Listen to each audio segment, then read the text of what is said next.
morning, viewers. Welcome to my brief devotion titled Fresh Bread. And I do hope that it makes an impact in your life as you begin a new day in Christ. My message this morning is titled, Obedience is a product of discipline and suffering.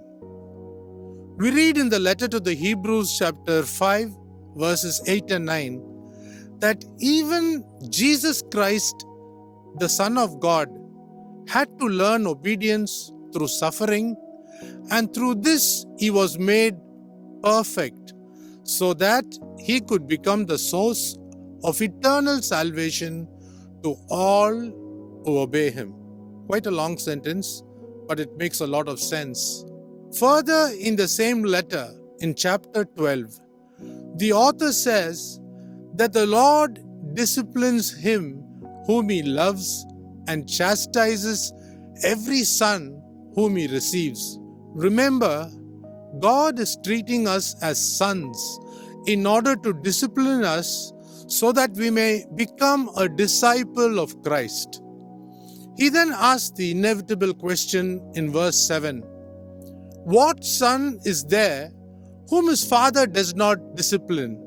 Shall we not be much more subject to the Father of spirits and live? If we are not disciplined by God, it means He treats us like illegitimate children, born to a mother but a different father. Now, what is the link here? Let us go to Deuteronomy chapter 13 to see the catch. Let me read verses 1 to 3 for you.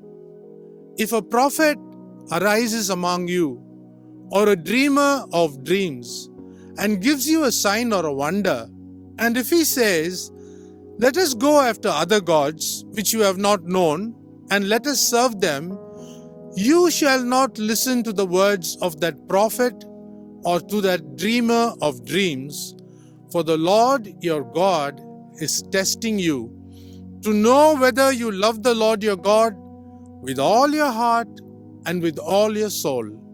Did not Jesus say that no man can serve two gods or two masters?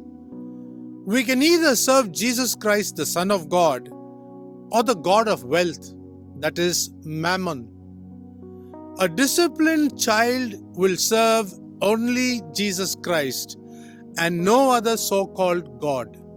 So in Hebrews 12, verses 10 and 11, we read, For they disciplined us for a short time at their pleasure, but He disciplines us for our good, that we may share His holiness. For the moment, all discipline seems painful rather than pleasant. Later, it yields the peaceful fruit of righteousness to those who have been trained by it. Think about these things. Have a great day.